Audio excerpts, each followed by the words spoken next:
மேசியான்னு சொன்னாங்க, வந்தோம். என்ன தருவீர்? அப்போ பேதுருவோட அப்போஸ்தலனாகிய பேதுருவோட லிஸ்ட்லையும் வெளியேற பெற்றதுன்னு அவர் மைண்டில் என்னென்னமோ வச்சுருந்தார். என்ன தருவீர், என்ன தருவீர்? கடைசியாக ஆண்டவர் மத்தேயு 24 அவருடைய அந்த ஆலயத்துக்கு பக்கத்தில் கூட்டிகிட்டு போய் உலகத்தின் முடிவை பற்றி பேச வர்றாரு. எப்போ நீர் ராஜ்யத்தை தருவீர், எப்போ தான் தருவீர்? நம்ம நம்பி வந்திருக்கோம், நீர் பாட்டுக்கு முடிவை பற்றி பேசிகிட்டு இருக்கார். சரி பரவாயில்ல, அப்போஸ்தலர் நடவடிக்கையில் உயிர் தெழுந்த பின்னாடி பரிசுத்த ஆவியை பற்றி பேசுனா ராஜ்யம் எப்போதான் ராஜ்யம் தருவீர்? நான் ஒரு அமைச்சராகி உட்கார்ந்துடலாம், நீர் ஒரு ராஜாவாகி உட்கார்ந்துடலாம், நான் ஒரு அதிபதியாகி உட்கார்ந்துடலாம், நானும் பார்த்துக்கிட்டு இருக்கேன். அப்போ இதிலிருந்து இயேசு கூப்பிடும்போது ஏதாவது கிடைக்கும்னு அவர் நம்பி தானே வந்திருக்கார். ஏன்னா பேதுரு அப்போஸ்தலன் மட்டும்தான் கேட்பார். சிலர் மனசுக்குள்ளே வச்சுருப்பாங்க, யூதாஸ் மாதிரி ஆட்கள். இவர் அப்படி வெகுளியான ஆள், டக்குன்னு வெளியே கேட்டுருவார், என்ன தான் தருவீர், எப்போ தான் தருவீர், உம்மை விட்டு வந்தோம், என்ன தருவீர்? ஆனால் அதே மனுஷன் அவர் ஆண்டவருக்குள்ளே பலப்பட்டு பரிசுத்தாவி பெற்று அப்போஸ்தலர் ஆகி நிறைய சபைகளை ஸ்தாபித்து பாபிலோனிலலாம் சபையை கொண்டு போன பின்னாடி எங்கெல்லாம் பாபிலோனில் உள்ள சபையெல்லாம் கொண்டு போன பின்னாடி அவர் சொல்கிறாரு விலையேற பெற்றதுன்னா என்னன்னு. அவர் சொன்னால் கரெக்டாக தானே இருக்கும். அப்போ அவரோட வாழ்க்கையில் எனக்கு என்ன தருவீர், எப்போ தருவீர், எப்போ எங்களை ராஜ்யத்தில் கொண்டு வந்து சேர்ப்பீர், எப்போ ராஜ்யத்தை தருவீர் என்று கேட்ட அவருடைய பார்வையில் 3 விலையேற பெற்றதை அவருடைய நிருபத்தில் சொல்லும்போது நமக்கு ரொம்ப ஆச்சரியமாக இருக்குல்ல. அது எதுவாக தான் இருக்கும் விலையேற பெற்றது? அது நம்மிடத்தில் இருக்கிறதா பிரியமானவர்களே? அதுதான் இன்றைக்கு நம்ம சோதித்து பார்க்க வேண்டும். வேதத்தை படிக்கும்போது அதுதான் மிக முக்கியமானது. 1 பேதுரு அப்போஸ்தலனாகிய காலையில் நாங்கள் யோவான் மட்டும்தான் தியானித்தோம்.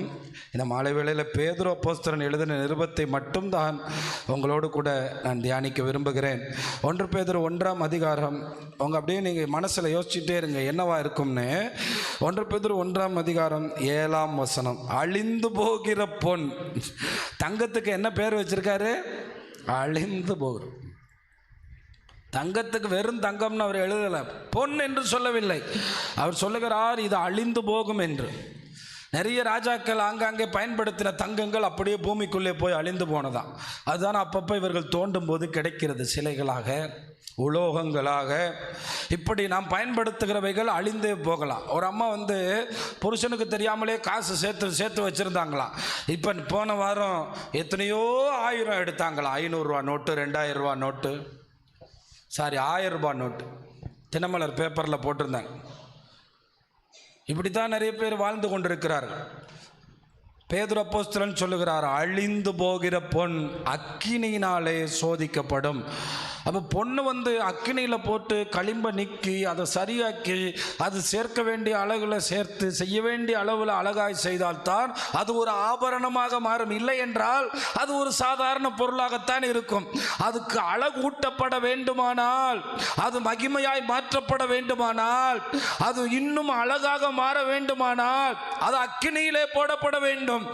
அதை விட விலையே பெற்ற உங்கள் விசுவாசம். அப்ப விலையேற பெற்றதுல முதலானது எது? விசுவாசம். ஆனா இந்த விசுவாசம் அக்கினியில போட்டு பார்ப்பாரு. யோபுவை போட்டு பார்த்த மாதிரி அவரே சொல்லிட்டார். அந்த சோதிக்கப்படுகிற நடு நேரத்தில் சொல்லிட்டார், பொன்னா விளங்குவேன். நீங்க எப்படி சொல்லுவீங்க? வியாதியின் மத்தியிலே சொல்லிட்டார், நான் இந்த சோதனையில் என்னவா விளங்குவேன்? பொன்னாக விளங்குவேன். உங்கள் விசுவாசம் பரீட்சிக்கப்படும் போதுதான் நீங்கள் எவ்வளவு விசுவாசம் உள்ளவர்கள் என்று தெரியும். அதன் மூலமாய் நீங்கள் விலையேற பெற்றவர்களாய் மாறுவீர்கள். அப்போ ஆண்டவர் நம்ம வாழ்க்கையில் சொல்ல சோதனைகளை அனுப்பும்போது நம்ம கேட்க மாட்டோம், நம்ம அழுக்குகளை களைய மாட்டோம், நம்ம அசுத்தங்களை வெளியேற்ற மாட்டோம். நாம் அதை பிடித்து கொண்டு அது நல்லது என்று நினைக்கும் போது ஆண்டவர் சொல்கிறாரு, உன்னை நான் விலையேற பெற்றவனாக, அழகுள்ளவனாக, என் திட்டத்துக்குரியவனாக, என்னை மேன்மை உள்ளவனாக மாற்றுவதற்கு அக்கினியை போடுற மாதிரி, பொண்ணு அக்கினியில் போடுற மாதிரி அதை விட மேலான விசுவாசத்தை நான் எப்படி சோதிப்பேன்? அக்கினியில். இந்த விசுவாசம் சோதிக்கப்படும் போது 2 விஷயம் நடக்கும். பின்மாற்றமும் நடக்கும், ஆசீர்வாதமும் வரும். இரட்டிப்பான நன்மையும் வரும், உடைந்து போகிற நிலைமையும் வரும், முன்னோக்கி போகிற நிலைமையும் வரும். ஆனால் ஒவ்வொருவரும் தெரிந்து கொள்ள வேண்டும், விசுவாசம் சோதிக்கப்பட்டே தீரும் என்று. சோதிக்கப்படாமல் அது மேன்மை உள்ளதாய் மாறாது. நான் விசுவாசிக்கிறேன், இப்போ எனக்கு எல்லாம் நேர்மறையாக இருக்குது, நான் விசுவாசிக்கிறேன், அது ஓகே. ஆனால் சோதிக்கப்படும் போது அதையே நான் சொல்ல முடியும் என்றால் நான் விலையேற பெற்ற விசுவாசம் உடையவனாக இருக்கிறேன். அங்கே தான் நிற்கிறோம். அப்போ இந்த மறுதளித்து போன பேதுரு சொல்றாரு, பொன்னை விட அவர் மேல வைத்திருக்கிற விசுவாசம் விலையேற பெற்றது. இயேசுவை 3 முறை மறுதளித்த பேதுரு சொல்லுகிறார், அந்த நேரத்தில் என்னால் நிற்க முடியாவிட்டாலும் அவர் மேல் வைத்திருக்கிற அந்த விசுவாசம் நான் நின்றிருக்க வேண்டும் என்பதையும், அந்த விசுவாசம் விலையேற பெற்றது என்பதையும் நமக்கு அழுத்தமாக பரிசுத்த ஆவியானவரை கொண்டு அவர் எழுதுகிறார். அதனாலதான் நீங்கள் விசுவாசம் உள்ளவர்களோ என்று உங்களை சோதித்து பாருங்கள்.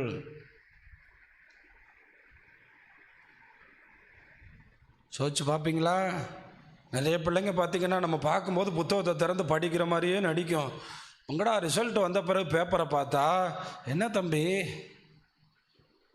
ஏன்னா பார்த்தீங்கன்னா ரொம்ப சத்தமாக வேற படிக்கும். அது மாதிரி இன்றைக்கி நிறைய சபையில் சத்தமாக ஜெபிப்பாங்க, சத்தமாக ஆராதிப்பாங்க.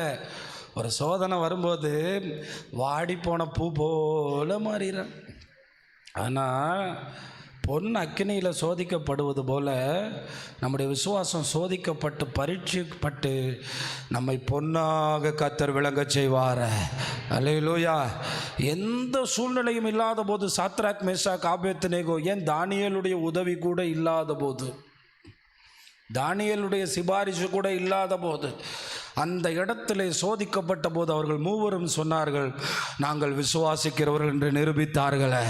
ராஜா வாயினால் சொன்னான், இவர்கள் ஆராதிக்கிற தேவனை தவிர வேறு ஏதாகிலும் தேவனை எவனாவது ஆராதித்தால், அந்த தேவனுக்கு விரோதமாய் பேசினால் அவனுடைய வீடு எருக்களமாக்கப்படும்.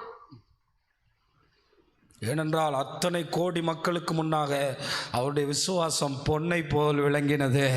இன்றைக்கு தேவன் உங்களை தெரிந்து கொண்டாரே, தேவன் உங்களை முன் குறித்தாரே, எதற்காக? அந்த பொன்னை போல் உங்கள் வாழ்க்கையில் கிடைத்திருக்கிற அந்த விசுவாசத்தை நீங்கள் எவ்வளவு காத்து கொள்ளுகிறீர்கள்? இயேசுவின் மேல் வைத்திருக்கிற நன்மையை காத்துக்கொள்ள, அந்த விசுவாசத்தை காத்துக்கொள்ள எவ்வளவு போராடுகிறீர்கள்? எப்படி ஆகிலும் என் ஓட்டத்தில் அவர் மேல் இருக்கிற நம்பிக்கை நான் இழந்து போகக்கூடாது. அதற்காகத்தானே காலையில் ஜெபம், அதற்காகத்தானே அவரோட உறவு. ஆண்டவரே, உங்கள் மேல் இருக்கிற நம்பிக்கையை எதுவும் குலைத்து விடக்கூடாது. உங்களை நேசிக்கிற நேசத்தில் ஒரு படி குறைந்து போகக்கூடாது. அந்த யோபுவை நினைத்து கொள்ளுங்கள். வியாதி படுக்கையில் ஆறுதலாக இருக்க வேண்டிய ஒரே ஒரு நபர், அவருடைய அறிக்கையும் கொஞ்சம் வேறு விதமாக இருந்த போதும் அவர் எவ்வளவு அழகாய் தன்னை பயிற்றுவித்திருந்தால் அந்த ஓட்டத்தில் விசுவாசத்தை காத்து கொண்டார். நாம் விசுவாசத்தை காத்துக்கொள்கிறவர்களாய் காணப்பட வேண்டும். ஏனென்றால் நம்மிடத்தில் கொடுக்கப்பட்டதில் விலையேற பெற்றது அவர் மேல் இருக்கிற விசுவாசம். அதுதான் சொல்லப்பட்டிருக்கு. அந்த விசுவாசம் சோதிக்கப்பட்டு அதோடு நிறுத்தப்படாது. இயேசு கிறிஸ்து வெளிப்படும் போது உங்களுக்கு 3 காரியம் கொடுக்கப்படுது: புகழ்ச்சி, கனம், மகிமை. புகழ்ச்சி, நீங்கள் ஒருவேளை அற்பமானவர்களாக இருக்கலாம். ஆண்டவர் அந்த மீனவர்களையும் சாதா மனிதர்களையும் தேர்ந்தெடுத்து கை உயர்த்தி ஸ்தோத்தரித்தார். ஆண்டவரே, இந்த உலகத்தில் பெரிய கல்விமான்கள் இருந்த போதும், பெரிய படிப்பாளிகள் இருந்த போதும், பெரிய உயர்ந்தவர்கள் இருந்த போதும் அவர்களுக்கு உம்மை வெளிப்படுத்தாமல் பேதைகளாகிய எங்களுக்கு உம்மை வெளிப்படுத்தினபடியால் உமக்கு ஸ்தோத்திரம். நீங்கள் ஒரு நாள் ஸ்தோத்திரம் பண்ணீங்களா? எனக்கு இந்த விசுவாசத்தை தந்ததுக்காக ஸ்தோத்திரம். தேவனே, நீர் உம்மை எங்களுக்கு வெளிப்படுத்துறதுக்காக ஸ்தோத்திரம். உம்மை நம்ப பண்ணுகிற இருதயத்தை எனக்கு தந்ததுக்காக ஸ்தோத்திரம். நீர் நம்ப பண்ணின உந்தன் வாக்குகளை நினைத்து நிறைவேற்றுவே. ஹல்லேலூயா. நீர் நம்ப பண்ணின உந்தன் வாக்குகளை நினைத்து நிறைவேற்றுவே. மறவாமல் நினைப்பவரே இயேசையா, நிறைவேற்றி முடிப்பவரே. மறவாமல் நினைப்பவரே இயேசையா, நிறைவேற்றி முடிப்பவரே. மாணவர்களே, இயேசுவை ரொம்ப பிடிக்கும்னு நிறைய பேர் ரோட்டில் சொல்லுவாங்க. வாகனங்களில் பேசிட்டு வரும்போது சொல்லுவாங்க, எனக்கு ஏசப்பானா ரொம்ப பிடிக்கும். நான் படித்ததுலேருந்தே கிறிஸ்தவ ஸ்கூலில் தான் படித்தேன். எனக்கு ப்ரேயர்னால் ரொம்ப பிடிக்கும், எனக்கு கிறிஸ்தவ பாட்டுனா ரொம்ப பிடிக்கும். ஆனால் அவர்களுக்குள்ள விசுவாசம் துவங்கலை. உங்களுக்கு ஏன் துவங்குச்சுன்னு தெரியுமா? அது இயேசு உங்களுக்குள் துவக்கினார். அது உங்க புரிஞ்சுக்கிறணும். நீங்கள் இயேசு உங்களுக்குள்ள துவக்கினார். நான் நிறைய பார்த்துருக்கேன், சொல்லுவாங்க எனக்கு ஆண்டவர்னா ரொம்ப பிடிக்கும். நேரு நகரில் 9வது தெருவில் 2 பெண்கள் வந்தாங்க, பணக்கார வீட்டு பிள்ளைங்க வந்து சொன்னாங்க, இயேசுதான் உயிர். இந்த ஈஸ்டர் அன்னைக்கு நாங்கள் 2 பேரும் முழங்கால் படிக்கிட்டு இயேசுவை துதிக்கிறோம். ஆனால் எங்களுக்கு இந்த இயேசு சேவிக்கிறதுக்கு வழி இல்லையே. எங்கள் வீட்டில் சொன்னால் வெட்டி போட்டுருவாங்க, எங்களால் முடியலையே.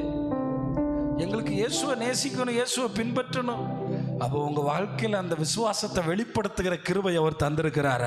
இந்த விசுவாசம், அதனால தான் இயேசு துதிச்சார், எங்களுக்கு உம்மை வெளிப்படுத்தினீரே என்று அவரையும் சேர்த்து அந்த சீஷர்களையும் இணைத்து சொல்லுகிறார், பேதைகளாகி எங்கள் கண்களை திறந்தீரே. அப்போ உங்கள் வாழ்க்கையில் விலையேற பெற்றது அவரை விசுவாசிக்கிற விசுவாசம். அதனால தான் உங்கள் பிள்ளைகளுக்கு படிப்பை ஊற்றுகிறீர்கள்.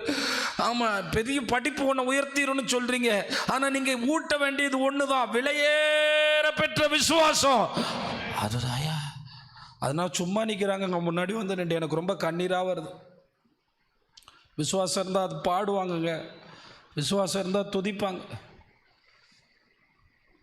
அது விசுவாசத்தில் தான் வரும். விசுவாசத்தில் வராத யாவும் பாவம்மா. விசுவாசத்தில் வராத எல்லாமே என்னதான் பாவம். எதுக்கோ வந்திருக்கேன், நான் ஏதோ ஒன்று வாங்குறதுக்காக இயேசுட்ட வந்தேன் இல்லை, அவர் மேலே இருக்க விசுவாசத்தில் தான் எல்லாம் வரணும். என் வாழ்க்கைன்னு எல்லாம் அதுதான் விலையேற பெற்றது. அங்கே தான் சொல்கிறார், சும்மா போட்டு உங்களை போட்டு நெருப்பில் போட்டு வாட்டுறதில்லை, சும்மா உங்கள் வாழ்க்கையில் ஒரு வியாதியோ பிரச்சனையோ ஆண்டவர் அனுமதிக்கிறது இல்லை, அதன் மூலமாக உங்களை பொன்னை போல மாற்றி அதோடு நிறுத்துறதில்ல, புகழ்ச்சியும் கனமும் மகிமையும் உங்களுக்கு தருவார். சத்தமாக ராமேன்னு சொல்லுங்க, அல்லேலூயா. அதுதான் பேதுரு இன்னும் கொஞ்சம் எக்ஸ்பிளனேஷனாக சொல்கிறார். 1 பேதுரு 2ஆம் அதிகாரத்தில் 4ஆம் வசனத்திலிருந்து சொல்லுகிறார், மனுஷரால் தள்ளப்பட்டதாயினும், இயேசுவை மனுஷங்க தள்ளிட்டாங்க, தேவனால் தெரிந்து கொள்ளப்பட்டதும் விலையேற பெற்றதுமாயிருக்கிற ஜீவனுள்ள கல்லாகிய அவரிடத்தில் சேர்ந்தவர்களாகிய நீங்கள், அல்லேலூயா. அப்போ ஆண்டவரை குறித்து சொல்லும்போது சொல்கிறார், ஏன்னா அவர் 3.5 வருஷம் பேதுரு அப்போஸ்தலன் இயேசுவோட நடந்தவர். அவருக்கு தெரியும் இயேசுவை எவ்வளோ தூரம் மனுஷங்க தள்ளினாங்கன்னு, எவ்வளோ கேவலப்படுத்தினாங்க, எவ்வளோ அற்பமாக பேசினாங்கன்னு. ஆனால் நம்முடைய ஆண்டவர் வந்து ஜீவனுள்ள கல். அது என்ன ஜீவனுள்ள கல்? நிறைய பேர் கல்லுக்கு பூஜை செய்கிறாங்க, கல்லுக்கு மாலை போடுறாங்க. இயேசுநாதர் உயிருள்ள கல்லுன்னு ஏன் சொல்லியிருக்காருன்னா, பரலோகத்தில் இருக்கிற அந்த பரலோகத்தை ஒரு கட்டடத்துக்கு ஒப்பிடப்பட்டு அதில் வாசம் பண்ணுகிற ஆண்டவரை ஒரு ஜீவனுள்ள கல்லாக ஒப்பிட்டு இந்த இடத்துல பவுல் எழுதுறார். அந்த ஜீவனுள்ள கல்லை நம்ம விசுவாசிக்கும் போது நம்மையும் ஜீவனுள்ளவர்களாக மாத்துறாரு. அதனால தான் சொல்லப்பட்டிருக்கு, விலையேற பெற்றதுமாய் இருக்கிற அந்த கல்லிடத்தில் வந்திருக்கிறீங்க நீங்க. அந்த விலையேற பெற்ற கல்லை விசுவாசிக்கிற நீங்க ஜீவனுள்ள கற்களை போல. எப்படியா? ஆமாம், கற்களை போல. அப்போ ஆண்டவர் உங்களை எவ்வளோ முக்கியமாக வச்சுருக்காருன்னு பாருங்களேன். இப்போ ஒரு பெரிய கட்டடம் கட்டியாச்சு, நல்ல பெயிண்ட் அடித்தாச்சு, இடையில இந்த இடத்துல மட்டும் ஒரே ஒரு செங்கல் வைக்காமல் ஓட்டையாக இருக்குது. எப்படி இருக்கும்? அப்போ ஏன் ஆண்டவர் இன்னும் வரல? ஒவ்வொரு கல்லையும் என்ன கல்லாக கட்டிகிட்டு இருக்காரு? ஜீவனுள்ள கல்லாக கட்டிட்டு. நீங்கள் பரலோகத்தை இந்த கட்டடத்துக்கு ஒப்பிடக்கூடாது, உங்களுக்கு புரியுறதுக்காக சொல்கிறார். அவர் ஜீவனுள்ள கல்லாகி அவரிடத்தில் சேர்ந்த உங்களை ஜீவனுள்ள கற்களை போல எடுத்து அவர் தான் மூளைக்கல். அந்த மூளைக்கல்ல தொடங்கினவர் அடுத்தடுத்து கட்டி பெரிய மாளிகையா 2000 வருஷமா கட்டிட்டு இருக்காரு. அப்ப எத்தனை பரிசுத்தவான்கள் பரலோகத்தில் இருப்பாங்க?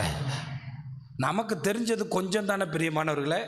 சரி, மொத்தத்தில் இயேசுநாதருடைய மரணத்துக்கு அப்புறம் 100 வருஷம் வரைக்கும், கிபி 100 வரைக்கும் தான் இந்த பைபிள் இருக்கு.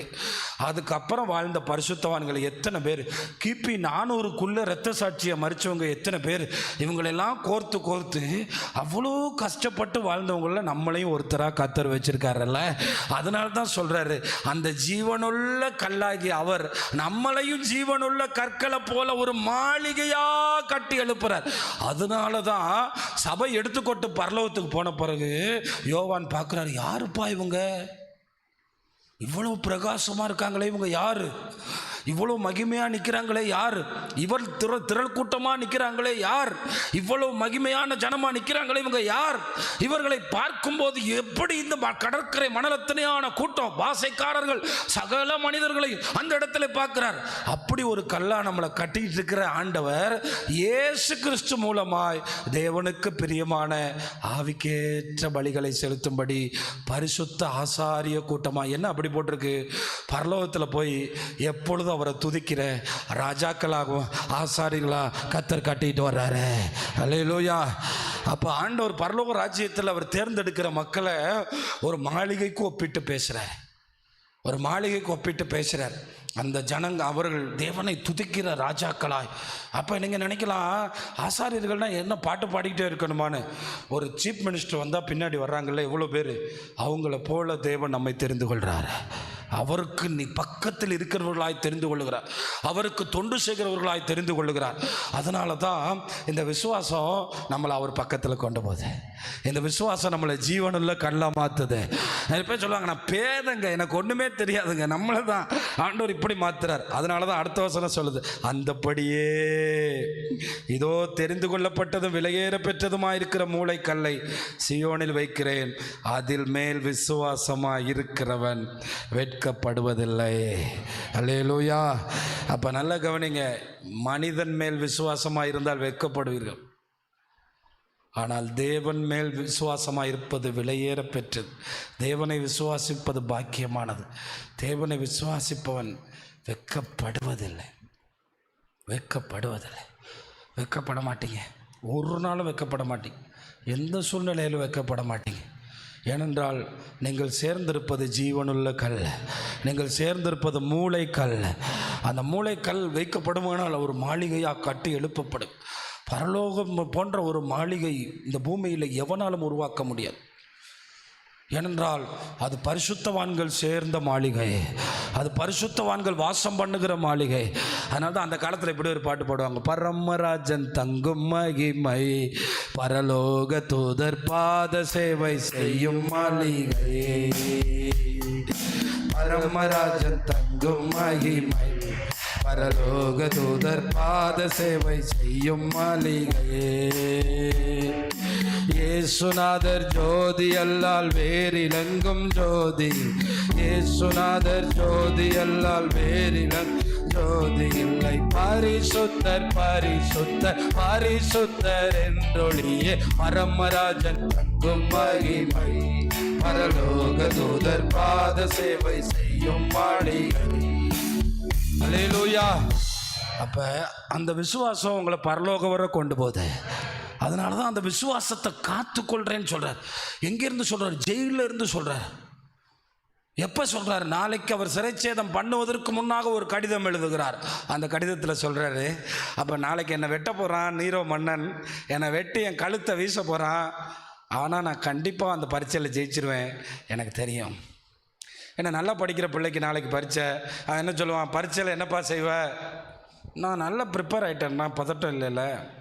அவர் நல்லா ப்ரிப்பேர் ஆகிருக்கார். அதனால தான் சொன்னார், ஜெயிலில் சாகிறதுக்கு முன்னே கடைசி நிருபம் 2 தீமோத்தேயு கடைசி அதிகாரம், காத்துக்கொண்டேன். நீங்கள் என்ன சொல்லுவீங்க? வலிக்குது, இடிக்குது, செத்துருவேன், முடிஞ்சிச்சு. என் விசுவாசம் என்ன? ஒன்று சொல்கிறேன், உங்கள் பாதையை நீங்கள் தான் கடக்கணும். இயேசு கூட இருப்பார்.